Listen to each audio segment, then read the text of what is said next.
Alhamdulillah, wassalatu wassalamu ala rasulillah wa ala alihi wa sahbihi wa man wala.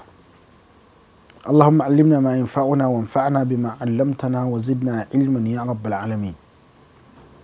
Allahumma ij'al a'malana kullaha salihah waj'alha liwajhika khalisah wa la taj'al li ahadin fiha shay'a. Yawa masu kallo da sauraron mu a cikin wannan tasha mai albarka Africa TV. Assalamu alaikum wa rahmatullahi wa barakatuh. Ci gaba da koyon darussa a cikin watan Ramadan, wata mai alfarma, wata mai daraja, darasi mai muhimmanci dan uwa da za mu iya koya a cikin Ramadan: haƙuri da juriya. Haƙuri da juriya a cikin watan Ramadan mun koyi haƙuri, domin kamewa daga cin abinci ko ɗigon ruwa ɗaya ko ƙwayan hatsi ɗaya ka sa a bakinka tun daga hudowa alfijir har zuwa yammaci, kuma kai kaɗai, ba wanda ya san me kake yi sai Allah subhanahu wa ta'ala. Wannan juriya da ka yi ba ƙaramin darasi ba ne da ya kamata ka ɗauke shi ya zama ɗabi'a a rayuwarka. Juriya da haƙuri,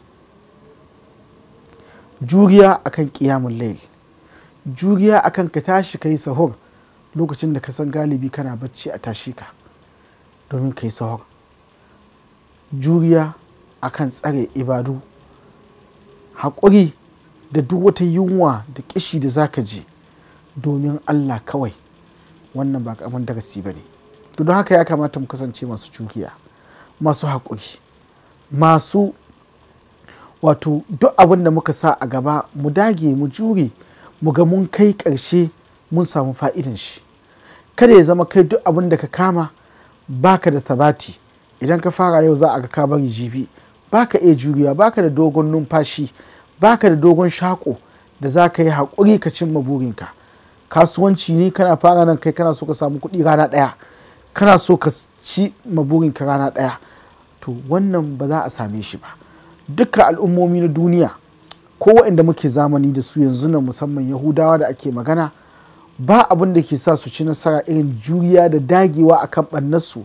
Su yi plan, su yi tsari mai tsawon zango, suna jiran cewa nan da shekara 50, shekara 100 me za su girba. Amma mu da yawa muna da ɗabi'a gaggawa, akasin haƙuri, muna da ɗabi'a kasawa, akasin juriya.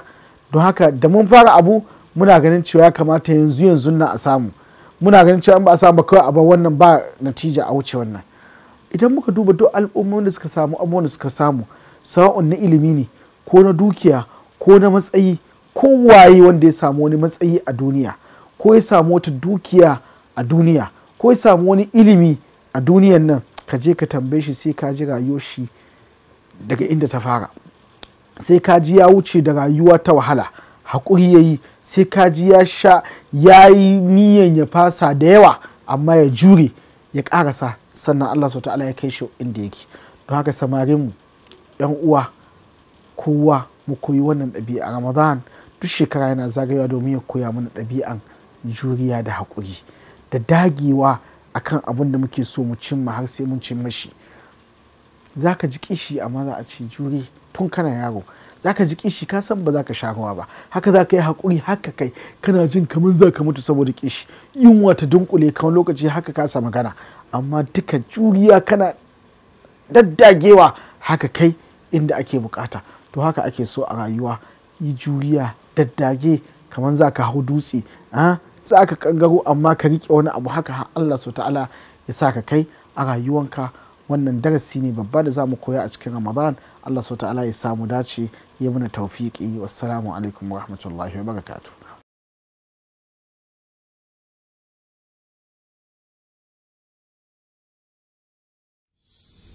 So